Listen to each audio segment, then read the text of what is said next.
Hello friends, आप सभी का बहुत बहुत स्वागत अभिनंदन करता हूं मेरे यूट्यूब चैनल केवट सर का गणित क्लास में। बच्चों, पिछले दिनों मैंने कोण से संबंधित एक वीडियो अपने चैनल पर अपलोड किया था, जिसमें मैंने सभी प्रकार के कोण की परिभाषा और उसके बारे में जितना हो सके अधिक से अधिक जानकारी देने का प्रयास किया था। अगर आप लोग वह वीडियो नहीं देखे होंगे तो उसका लिंक इस वीडियो के डिस्क्रिप्शन में दिया हुआ है, उसे जाकर ज़रूर देख लें।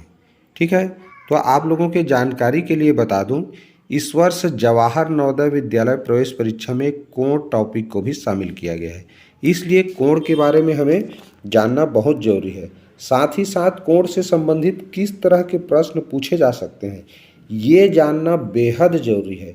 अगर आप कोण की परिभाषा जान रहे हो, कोण के बारे में और बहुत सारी जानकारी जान रहे हो, लेकिन कोण से संबंधित प्रश्न किस प्रकार से पूछे जा सकते हैं ये नहीं पता रहेगा, तब आप परीक्षा में गलती अवश्य कर सकते हैं। ठीक है, तो इसीलिए मैं आप लोगों के लिए आज कोण से संबंधित किस तरह के प्रश्न पूछे जा सकते हैं ये लेकर के आया हूँ। तो चलिए बिना समय गंवाए आज का यह वीडियो स्टार्ट करते हैं। और स्टार्ट करने से पूर्व आप लोगों से रिक्वेस्ट, अगर मेरे चैनल में नए होंगे तो चैनल को सब्सक्राइब अवश्य कर लीजिए और बेल आइकॉन पर प्रेस करके ऑल वीडियो पर सेट कर दीजिए, ताकि जब भी मैं कोई नया वीडियो डालूं तो उसकी सूचना आप लोगों को नोटिफिकेशन के माध्यम से मिलता रहे। तो चलिए आज के यह क्लास स्टार्ट करते हैं और पढ़ते हैं। सबसे पहला प्रश्न देखिए बच्चों, लिखा है जिस कोण का माप 90 अंश या एक समकोण होता है उसे निम्न में से क्या कहते हैं। देखिए, इस प्रश्न को बनाने में थोड़ा सा चूक हुआ है। ये एक समकोण होता है लिख दिया है, जबकि इसका सही उत्तर ये समकोण ही है। तो प्रश्न यहाँ तक होना था, जिस कोण का माप 90 अंश का होता है उसे निम्न में से क्या कोण कहते हैं या क्या कहते हैं। तो बच्चों, जिस कोण का माप 90 अंश का होता है उसे हम क्या कहते हैं, समकोण कहते हैं। क्लियर? ये तो सरल प्रश्न था, आप लोग भी जरूर जानते रहे होंगे। चलिए नेक्स्ट क्वेश्चन को देखते हैं। देखिए दूसरा प्रश्न क्या लिखा है, जिस कोण का मान 180 अंश का हो या दो समकोण होता है, क्या कह सकते हैं। 180 अंश, भाई एक समकोण 90 अंश का होता है। अगर दो समकोण को जोड़ दो यानी 90 अंश को जोड़ दो तो क्या हो गया, 180 अंश। इसी चीज को यहाँ लिखा गया है कि जिस कोण का मान 180 अंश या दो समकोण के बराबर होता है उसे निम्न में से क्या कहते हैं। तो देखिए पहला ऑप्शन क्या लिखा है, न्यून कोण।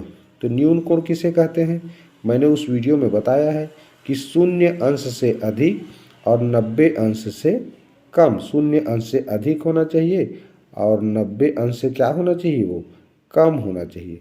ठीक है, तब हम ये 0 अंश से अधिक और 90 अंश से कम के बीच में जितने भी कोण हैं, चाहे 1 अंश का हो या 2 अंश का हो, इसी तरह 89 अंश तक के जितने भी कोण हैं वो सभी क्या है, न्यून कोण है।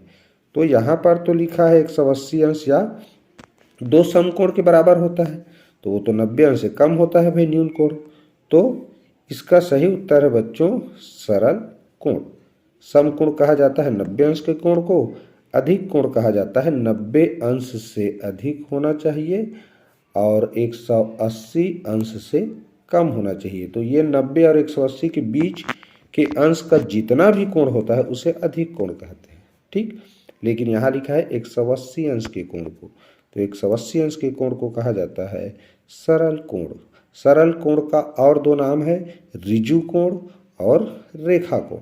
ठीक, तो अगर आप लोग मेरा कोण वाला वीडियो नहीं देखे होंगे तो एक बार उस कोण वाले वीडियो को जरूर देखें। ठीक, चलिए चलते हैं बच्चों अगले। देखिए प्रश्न तीसरा लिखा है, जिस कोण की माप 180 अंश से अधिक तथा 360 अंश से कम होती है उसे निम्न में से क्या कहते हैं।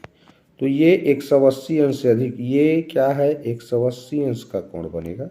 अगर इस बिंदु से, ये वाले बिंदु से मान लो, इसको बिंदु मान लो, यहाँ से दो किरण निकले हुए हैं तो यहाँ पर 180 अंश बनेंगे। लेकिन 180 अंश से अधिक मतलब यहाँ हो गया, और ये पूरा अगर ये घूम के इस तरह जाए, इस तरह घूमते हुए इसके ऊपर चला जाए तो 360 अंश हो जाता है। तो ये बीच का जितना भी कोण है 180 से अधिक और 360 से कम, उन कोणों को कहा जाता है पुनर्युक्त कोण। क्या कोण कहा जाता है? पुनर्युक्त कोण कहा जाता है, और इसे ही प्रतिवर्ती कोण भी कहते हैं। मेरा वीडियो देखोगे उसमें मैंने उसका नाम प्रतिवर्ती कोण बताया है। ठीक है, तो इस तरह इस प्रश्न का सही उत्तर है बच्चों पुनर्युक्त कोण। समकोण तो जान रहे हो 90 अंश को बोलते हैं। सरल कोण 180 अंश हो, इस तरह अभी जैसे कि यहाँ बताया 180 अंश हो तब हम कहते हैं सरल कोण। इनमें से कोई नहीं, ये गलत है। तो इसका सही उत्तर है पुनर्युक्त कोण। ठीक है, आशा है ये प्रश्न भी समझ में आ गया होगा। चलिए देखते हैं अगला प्रश्न। देखिए प्रश्न चौथा लिखा है, यदि दो कोणों का योगफल एक समकोण हो तो एक कोण दूसरे कोण का निम्न में से क्या कहलाएगा। देखिए बच्चों, इस तरह मान लो ये समकोण बन रहा है, यहाँ पर यहीं पर एक और भुजा हो, ये मान लो 40 अंश है और ये मान लो 50 अंश है। ठीक, यहाँ लिखा है यदि दो कोणों का योगफल समकोण हो, तो पूरा यहाँ पर तो समकोण बन रहा है, लेकिन एक रेखा या एक किरण और खींच दे यहाँ पर तो दो कोण बन गए। ऊपर का 40 अंश बन गया, नीचे का 50 अंश। तो इस तरह 40 और 50 को जोड़ रहे हैं तो 90 अंश हो रहा है ना। तो इस तरह जब दो कोणों का योगफल 90 अंश हो तो दोनों कोण एक दूसरे के कोटि पूरक कोण कहलाते हैं। क्या कहलाते हैं? कोटि पूरक कोण कह सकते हो या पूरक कोण कहोगे तो भी सही है। ठीक है, क्या कह सकते हैं? पूरक कोण कह सकते हैं या कोटि पूरक कोण। तो बच्चों इस चीज को याद रखना, जब भी दो कोणों का योगफल एक समकोण के बराबर कहें या 90 अंश हो, दोनों चीज याद रखना, क्योंकि समकोण माने क्या है? 90 अंश के कोण को ही समकोण कहते हैं। तो इस तरह यदि दो कोणों का योगफल एक समकोण के बराबर यानी कि 90 अंश के बराबर हो तो एक कोण दूसरे कोण का हमेशा क्या कहलाता है? कोटि पूरक कोण कहलाता है। ठीक है, आशा है ये प्रश्न आप लोग समझ में आ गया होगा। चलिए बढ़ते हैं अगले प्रश्न। चलिए पढ़ते हैं अगला प्रश्न। यदि दो कोणों का योगफल दो समकोण हो, दो समकोण लिखा है, याद रखना इसको। दो समकोण का मतलब क्या है? एक समकोण 90 अंश का होता है, तो दो समकोण यानी कि 180 अंश का होना चाहिए, तभी दो समकोण होगा।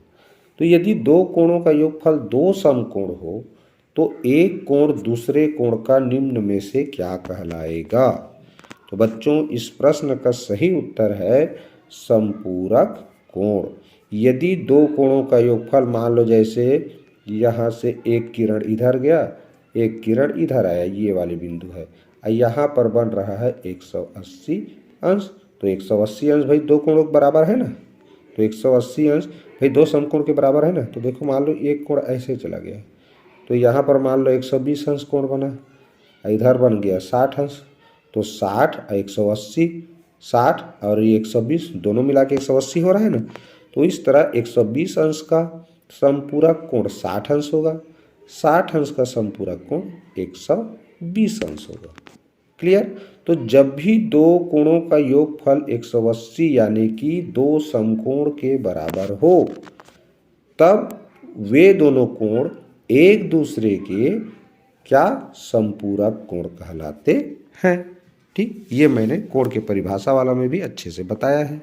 ठीक है, तो मुझे आशा है ये प्रश्न भी आप लोगों को समझ में आ गया होगा। देखिए प्रश्न लिखा है, यदि दो समांतर रेखाओं को एक प्रतिच्छेदी या तिर्यक रेखा काटे तो एक ही ओर के अंतः कोणों का योगफल कितने समकोण के बराबर होता है। बच्चों ये थोड़ा सा कठिन प्रश्न है, लेकिन मैं इसे आप लोगों को सरलतम ढंग से समझा रहा हूँ, बहुत ध्यान से देखिए। देखिए दो समांतर रेखा लिखा है, तो ऐसे हम दो समांतर रेखा बना लिए। ठीक, ऐसी दो रेखाएं जो एक दूसरे को आगे कितना भी बढ़ाओ वो आपस में एक दूसरे को प्रतिच्छेद ना करे, तो ऐसे दो रेखाओं को बोलते हैं बच्चों समांतर रेखाएं। ठीक, उनके बीच का जो अंतर है ना, दूरी है, वो एक समान रहता है। ठीक है, अब कह रहा है दो समांतर रेखाओं को एक प्रतिच्छेदी रेखा, तो इस तरह देखो ये प्रतिच्छेदी रेखा काट दिया, ये एक प्रतिच्छेदी रेखा है। ठीक है, तो कह रहा है कि एक ही ओर के अंतःकोण, एक ही ओर के अंतःकोण किसको बोलेंगे? ये दोनों कोण, यहाँ देखिए ये दोनों कोण कहलाएंगे। ठीक, एक बार चिन्ह कर देता हूँ, ये देखो ये दोनों कोण कहलाएंगे एक ही ओर के अंतःकोण। मैंने उसमें अंतःकोण जब पढ़ाया है तो वहाँ स्पष्ट बताया है कि अंतःकोण कब किसे कहते हैं। ठीक है, तो एक ही ओर के ये दोनों अंतःकोणों का योग पूछ रहा है, योगफल पूछ रहा है। तो कितने समकोण के बराबर होते हैं, कितने अंश का होता है ये नहीं पूछ रहा है, कितने समकोण के बराबर। तो देखो बच्चों, मैंने उसमें एकांतर कोण भी पढ़ाया है। ठीक है, तो उसमें संगत कोण और एकांतर कोण जब पढ़ेंगे ना, तो एकांतर कोण और संगत कोण हमेशा आपस में बराबर होते हैं, ये बताया है। ठीक है, तो देखो यहाँ पर, यहाँ अगर इस तरह से कोण बनाते हैं तो इस बिंदु पर 180 अंश बनेगा, यहाँ पर 180 अंश बनेगा। तो देखो ये कोण और ये ऊपर का ये वाला कोण, ये दोनों एक दूसरे के एकांतर कोण है, और एकांतर कोण हमेशा एक दूसरे के बराबर होते हैं। तो भाई यहाँ पर देखो एक बिंदी में सीधा रेखा बना है कि नहीं बना है, इस बिंदु पर एक सीधा रेखा बना है ना, तो इस तरह ये 180 अंश का नहीं हो गया। तो इस कोण के बराबर ये भी है, माने ये कोण और ये कोण दोनों बराबर है, तो इसको यहाँ ले आते हैं तो ये 180 अंश बन रहा है। और 180 अंश में कितने समकोण होते हैं? 2 समकोण होते हैं। 90 90 2 बालिक का जोड़ोगे तो 180 होगा। ठीक, तो इस तरह से क्या सिद्ध हुआ कि वास्तव में जब दो समांतर रेखाओं को एक प्रतिच्छेदी या तिर्यक रेखा काटे तो एक ही ओर के अंतःकोणों का योगफल कितने समकोण के बराबर होता है? 2 समकोण के बराबर होता है। ठीक है, तो इस चीज़ को हमेशा याद रखना बच्चों। ठीक है, चलिए बढ़ते हैं अगले प्रश्न। चलिए बच्चों, जानते हैं इस प्रश्न को किस तरह हल किया जाता है। इस चित्र में x का मान क्या होगा? देखिए ये चित्र हमारे पास दिया हुआ है। इस प्रश्न को हल करने से पहले आपको शीर्षाभिमुख कोण के बारे में जानना बहुत जरूरी है। शीर्षाभिमुख कोण, ठीक है, तो मेरा कोण वाला जब वीडियो देखेंगे ना तो उसमें शीर्षाभिमुख कोण का जब परिभाषा मैं बताता हूँ तो उसमें स्पष्ट किया हूँ कि शीर्षाभिमुख कोण कब बनता है, तो जब दो रेखाएं एक दूसरे को किसी बिंदु पर प्रतिच्छेद करें।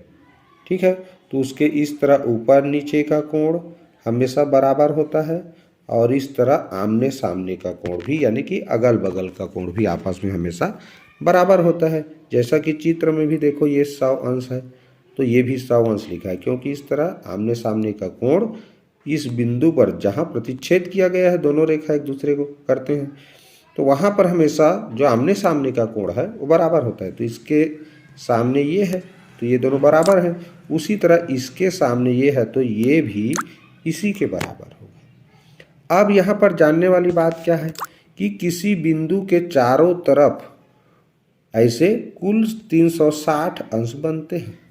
कितने अंश बनते हैं? 360 अंश। तो भाई दो कोण का तो मान पता है हमें, ये 100 अंश ये 100 अंश, तो कुल मिला के 200 अंश को पहले घटा दो तो कितना बचा? 160। अब यही 160 अंश ये ऊपर और नीचे के कोण में बांटना है। तो चूंकि मैंने बताया आमने सामने का कोण बराबर होता है, यानी कि दोनों बराबर है तो इसको 2 भाग कर देंगे। तो 160 को अगर 2 भाग करोगे तो देखो कितना आया? 80 अंश। तो इस तरह बच्चों ये जो 100 का मान है ना, उसका मान कितना होगा? 80 अंश। कितना? 80 अंश। तो इस प्रश्न का सही उत्तर है 80 अंश। ठीक, इसमें क्या ध्यान रखना है? शीर्षाभिमुख कोण के बारे में आपको पता होना चाहिए।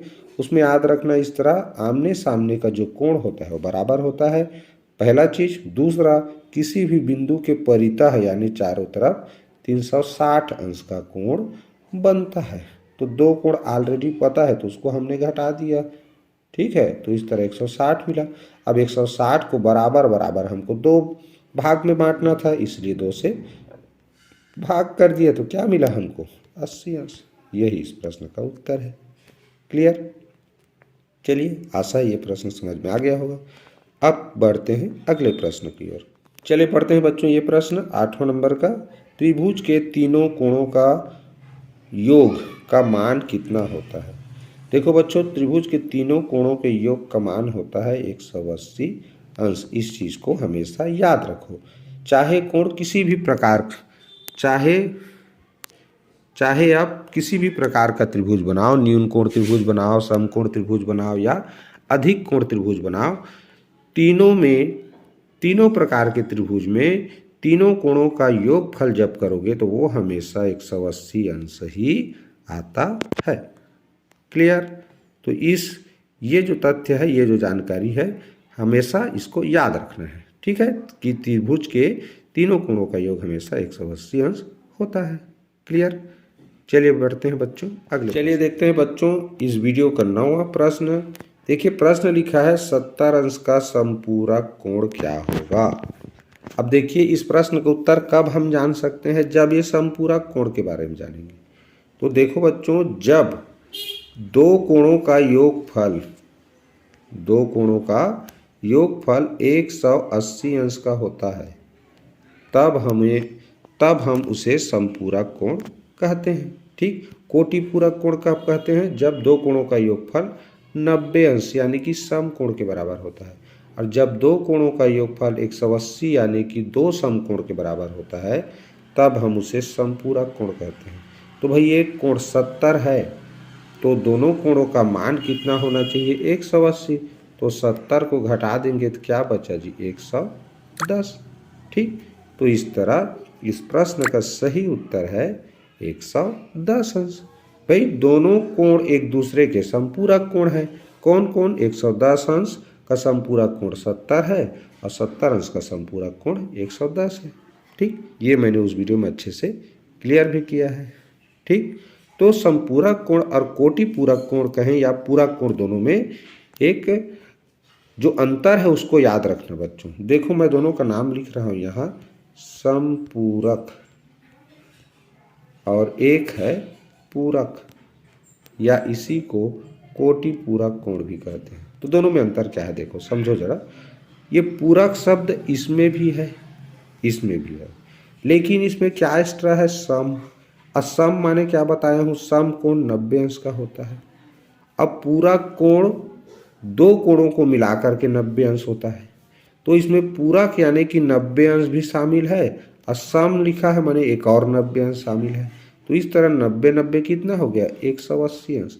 तो सम पूरक का मतलब एक सम ये 90 अंश का, और पूरक कोण तब बोलते हैं जब दो कोणों का योग 90 हो। तो इस तरह इसमें 2 बार 90 शामिल हो गया, तो 180 अंश यहाँ से समझ सकते हो। ठीक है, तो जब भी समपूरक आएगा समझ जाना 180 अंश है उन दोनों कोणों का योगफल। ठीक है, और पूरक कोण आएगा तो समझ जाना वो दोनों कोणों का योगफल 90 अंश का है। क्लियर? तो इस तरह से अंतर को याद रखना बहुत जरूरी है। ये तो कभी कभी कंफ्यूजन में हम क्या होता है, समपूरक कोण 90 अंश होता है ऐसा याद कर लेंगे तो फिर दिक्कत हो सकता है। ठीक है, तो ये जो याद करने का तरीका बताया हूँ उसको जरूर याद रखेंगे।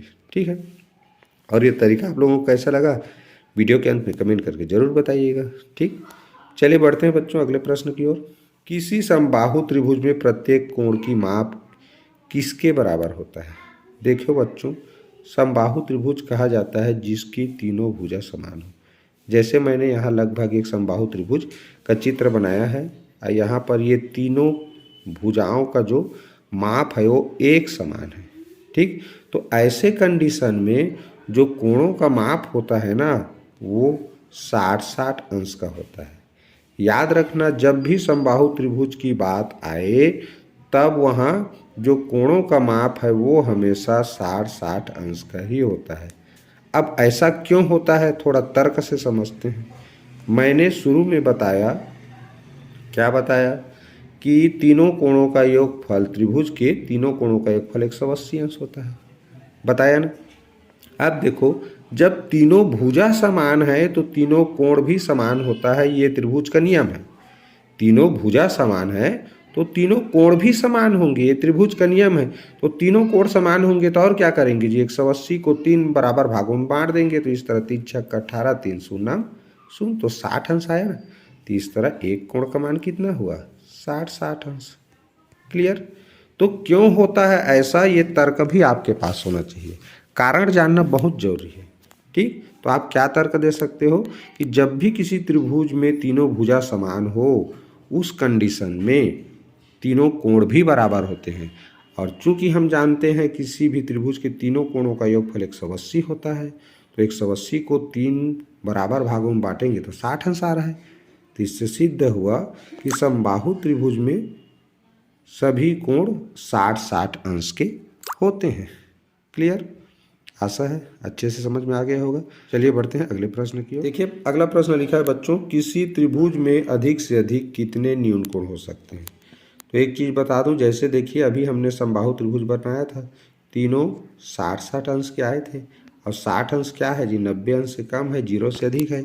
इसका मतलब तीनों क्या है, न्यून कोण है।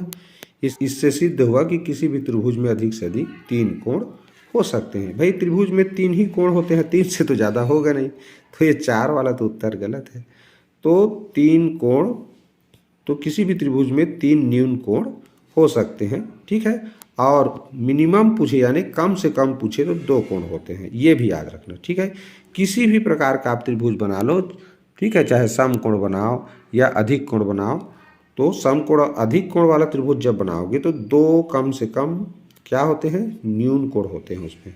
और किसी भी त्रिभुज में अधिकतम 3 न्यून कोण हो सकते हैं, ये भी याद रखना। कभी भी एक न्यून कोण नहीं हो सकता, ठीक है, ये भी याद रखना ना। किसी भी त्रिभुज में कम से कम में 2 होगा और अधिकतम में 3 होगा। क्लियर? चलिए आगे बढ़ते हैं। चलिए देखते हैं ये प्रश्न 12वां, नीचे दी गई आकृति में एक का मान बताएं। देखिए यहाँ पर इस बिंदु के चारों तरफ ये कोण बने हैं और देखो ये रेखा का निर्माण कर रहा है, माने कि क्या है, सरल कोण है। तो सरल कोण में कितना बनता है जी, 180 अंश का कोण बनता है, ये जान रहे हैं। अब देखो 3 भाग में बटा है तो संख्या को देखो, 1 का गुणांक क्या है, 4 है, 5 है, इसमें 1 के साथ कुछ नहीं माने 1 माना जाता है। तो 4, 5 और 1 कितना हो गया, 10। तो 10 से भाग करेंगे इसको तो कितना आया उत्तर, 18। यानी कि 1 का मान कितना आया, 18। इसको ऐसे भी कर सकते हैं, कैसे, 4x धन 5x धन 1x बराबर हो गया 180 अंश। भाई तीनों को जोड़ोगे तो ये सरल कोण बन रहा है तो 180 अंश का होगा। तो इस तरह 4 5 ना हो गया और 1 करके 10, तो इस तरह 10 1 के बराबर 180 था। 10 1 के बराबर 180, तो 1 बराबर क्या होगा, 10 का पक्षांतर करेंगे तो 18 मिला, ठीक। तो इस तरह हमें क्या मिला, 1 बराबर 18 अंश। अब बस इसका मान रख सकते हैं आसानी से, कैसे, देखो 1 जगह में 18 रखेंगे तो 4 के साथ गुणा करेंगे 18 का, कितना आएगा, 18 चौक 72। इसके साथ गुणा करेंगे 5 के साथ 18 का, तो कितना आएगा, 18 पंचे 90। और 1 के साथ तो 1 है तो 18। प्रश्न में क्या पूछा गया है, 1 का मान। तो 1 का मान क्या आएगा, सी यानी कि 18 अंश, ठीक। मैंने विस्तार से इसलिए बताया बच्चों कि जरूरी थोड़ी है कि इसी प्रश्न के अनुसार 1 का ही मान पूछे, आपको इसका भी मान पूछा जा सकता था, 4x का परीक्षा में, 5x का, ठीक है। तो प्रश्न बनाते कैसे हैं ये जानना बहुत जरूरी है, ठीक है। इसे इस प्रश्न को थोड़ा विस्तार से बताया, ठीक है। आशा है समझ में आ गया होगा। चलिए अगले प्रश्न की ओर बढ़ते हैं। देखिए अगला प्रश्न लिखा है, यदि किसी त्रिभुज के 2 कोण क्रमशः 55 अंश तथा 60 अंश है तो तीसरे कोण का मान क्या होगा। अब देखो ये त्रिभुज है, एक कोण है 55 अंश, एक कोण है 60 अंश। तो अभी मैंने बताया आप लोगों को कि तीनों कोण का मान कितना होता है त्रिभुज का, 180 अंश, ठीक। तो 180 अंश होता है तो इन दोनों को घटा देंगे तो जो बचेगा वही इस कोण का मान होगा जी। तो देखें 60 और 55 कितना हो रहा है, 115। कितना हो रहा है, 115। तो 115 को घटा दो, 5 कितना आया, 6 और इस तरह 0 यानी कि 65 अंश। तो इस तरह इस प्रश्न का सही उत्तर क्या है, 65 अंश। इसे सरलता से ऐसे भी सोच सकते हो, कैसे, देखो ये 60 है, ये 60 से कितना कम है, 5। तो 3 बार 60 मिलाने से 180 होता है ना। तो ये 60, इसमें 5 अभी कम है तो 5 इसमें जुड़ गया, तो कितना हो जाएगा, 65, ठीक। तो बिना रफ कार्य के भी ऐसे प्रश्न को हल कर सकते हो अगर आप अच्छे से समझे रहोगे तब। क्लियर? चलिए देखिए अगला प्रश्न लिखा है, किसी त्रिभुज में समान भुजाओं के खाली स्थान कोण बराबर होते हैं। प्रश्न क्या कह रहा है, किसी त्रिभुज में समान भुजाओं के, तो देखो ये समान भुजा वाला त्रिभुज बना दिए, मान लो ये तीनों भुजा समान है, ऐसा मान के चलें। तो क्या कह रहा है, खाली स्थान, तो कोटि पूरक कह रहा है, तो कोटि पूरक तो आएगा ही नहीं। कोटि पूरक का मतलब क्या है, दो कोणों का योगफल 90 अंश होता है। सम्मुख कोण, तो देखो बच्चों ये भुजा का सम्मुख कोण ये है, और ये भुजा, ये वाला भुजा का सम्मुख कोण ये है, ठीक। और तीनों भुजा समान है, तो ये दोनों में देखें तो ये दोनों का इसका सम्मुख कोण ये है। तो इस तरह बच्चों अगर त्रिभुज में दो समान भुजा है, मान लो ये दोनों समान भुजा है, तो ये दोनों के सम्मुख सामने का कोण ये दोनों है, तो ये दोनों कोण हमेशा क्या होंगे, बराबर होते हैं। ये त्रिभुज का नियम है। जब भी समद्विबाहु त्रिभुज होता है, यानी दो भुजा समान होता है, तो वो दोनों भुजाओं के जो आमने सामने का कोण होता है, ठीक सामने का होता है, वो दोनों बराबर होते हैं, ठीक है। तो इस प्रश्न का सही उत्तर क्या है, ऑप्शन बी सम्मुख, यानी कि किसी त्रिभुज में समान भुजाओं के सम्मुख कोण बराबर होते हैं, ठीक। आशा है समझ में आ सकते हैं। अगला प्रश्न, किसी त्रिभुज की दो भुजाओं का योग किससे बड़ा होता है, तो ये त्रिभुज है, ठीक। तो इसमें ये पहला त्रिभुज है, दूसरा त्रिभुज है, तीसरा त्रिभुज। तो बच्चों कोई भी त्रिभुज बनाने के लिए ना, ये पहला त्रिभुजा और दूसरा भुजा का जो योगफल है वो हमेशा तीसरा भुजा से बड़ा होना चाहिए, तभी त्रिभुज बनता है। ये त्रिभुज का एक महत्वपूर्ण नियम है, इसे हमेशा याद रखना कि पहला भुजा और दूसरा भुजा को जोड़ने पर जो भी संख्या यहाँ मिलेगा वो हमेशा तीसरा भुजा से बड़ा ही होता है। अगर तीसरा भुजा से बड़ा नहीं हुआ तो कभी भी त्रिभुज बना ही नहीं सकते, ठीक है। इस चीज़ को याद रखना। तो पहला भुजा और दूसरा भुजा का जो योगफल है वो तीसरा भुजा से हमेशा क्या होता है, बड़ा होता है। तो इस प्रश्न का सही उत्तर है ऑप्शन बी, तीसरी भुजा से। क्लियर। अब यहाँ पर देखो आधार, कर्ण और लंब शब्द भी दिया है, ये भी समझ जाए। तो जब समकोण त्रिभुज बनाते हैं ऐसे, यहाँ समकोण हो यानी 90 अंश का हो, तब की स्थिति में ये वाला को भुजा को बोलते हैं बच्चों कर्ण, और ये जो खड़ी भुजा है इसको बोलते हैं लंब, ठीक है इसको, और ये नीचे का भुजा कहलाता है आधार। तो चूंकि यहाँ पर लंब आधार कर्ण की बात नहीं हो रहा है, केवल भुजा शब्द दिया गया है, इसलिए उत्तर तीसरी भुजा आएगा। अगर प्रश्न में दिया रहता कि किसी समकोण त्रिभुज में लंब और आधार का योगफल कौन से भुजा के योगफल से, कौन सी भुजा से बराबर होता है, तब की स्थिति में उत्तर क्या आता, कर्ण उत्तर आता। लेकिन यहाँ केवल भुजा शब्द दिया है, ठीक। तो ये भी याद रखो, अगर हो सकता है प्रश्न में ऐसा दे दे तो वहाँ पर उत्तर कर्ण आता। क्लियर। चलिए बढ़ते हैं अगले प्रश्न की ओर।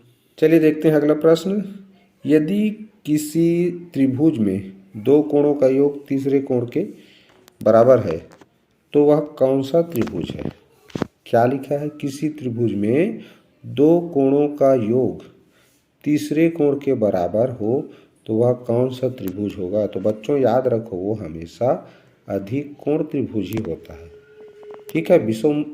विषम कोण त्रिभुज तो होता नहीं, न्यून कोण त्रिभुज में तो ऐसा होगा नहीं, ठीक है, और समकोण में भी नहीं होगा। तो उस त्रिभुज को बोलते हैं क्या, अधिक कोण त्रिभुज। कब, जब दो कोणों का योग तीसरे कोण के योग के बराबर हो, ठीक।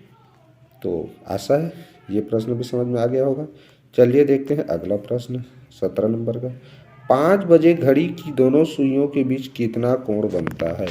देखो इस प्रश्न को जानने से पहले, इसका उत्तर जानने से पहले एक चीज़ जान लो। मान लो ये घड़ी है, ठीक है, तो इस तरह ये 12 यहाँ पर है ऐसे, तो 1 2 3 4 5 6 7 8 9 10 11 12।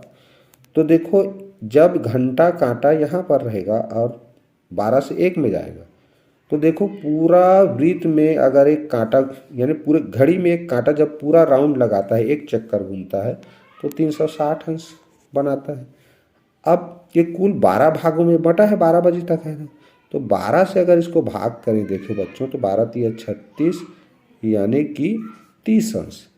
यानी 1 घंटा में जो घंटा कांटा होता है ना 30 अंश घूमता है। तो यही से अंदाज़ा लगा सकते हो क्या कि 5 बजे घड़ी की सुई, 5 बजे घड़ी की दोनों सुइयों के बीच में कितना कोण बनेगा, ऐसा पूछ रहा है। तो भाई 5 बजे मिनट का सुई तो 12 में रहेगा, लेकिन घंटे का सुई 5 में रहेगा। तो इस तरह मिनट का सुई कैसे, तो मिनट का सुई कितना घूम गया है, 12 से सीधा 5 में आ गया, मैंने 5 घंटा घूम गया। तो 1 घंटा में 30 अंश घूमता है, तो 5 घंटे में 3 पंचे 15 यानी कि 150 अंश घूमेगा। सिंपल सी बात। तो आप लोगों को यहाँ याद क्या रखना है कि 1 घंटा अगर पार होता है, ठीक है, तो 30 अंश घूमता है। कितना घूमता है, 30 अंश। तो इस तरह जो घंटा का जो कांटा है 12 से 5 तक आने में 5 घंटे पार कर लिए ना, इसलिए 3 पंचे 15 यानी 150 अंश घूमेगा। ठीक है, तो इसका सही उत्तर है बच्चों 150 अंश। ठीक, तो ऐसे प्रश्नों को बनाने के लिए क्या करो, उस समय घड़ी का एक चित्र बना लो। ठीक है, तो 5 बजे कह रहे तो भाई 12 में रहेगा मिनट का कांटा, और घंटे का कांटा कहाँ रहेगा जी, 5 में। तो यहाँ देखो ना भाई, अगर ऐसे रहता 3 में तो देखो 90 अंश हो रहा है। फिर 4 में आ गया तो 30 अंश और बढ़ गया, 5 में आ गया तो 30 अंश और बढ़ गया। तो कुल मिला के कितना हो गया, 150 अंश। ठीक, चलिए आशा है ये भी समझ में आ गया होगा। बढ़ते हैं अगले प्रश्न। 11 बजे घड़ी की घंटे की और मिनट की सुइयों के बीच कितने अंश का कोण बनेगा। अभी जैसे बताया मैंने, ठीक इस तरह ये 12 है, ये 11 है, तो 1 घंटे का फासला है 11-12 के बीच में। तो घंटे का कांटा तो 11 में रहेगा, मिनट का कांटा 12 में रहेगा। तो इसके बीच में 1 घंटे का फासला है, इसलिए 30 अंश का कोण बनेगा। तो ये ऑप्शन ए जो है, जो 30 अंश दिया है, यही इसका सही उत्तर है। ठीक है, चलिए देखते हैं बच्चों इस वीडियो का अंतिम प्रश्न। 10 मिनट में घड़ी की मिनट की सुई कितने अंश का कोण बनाती है।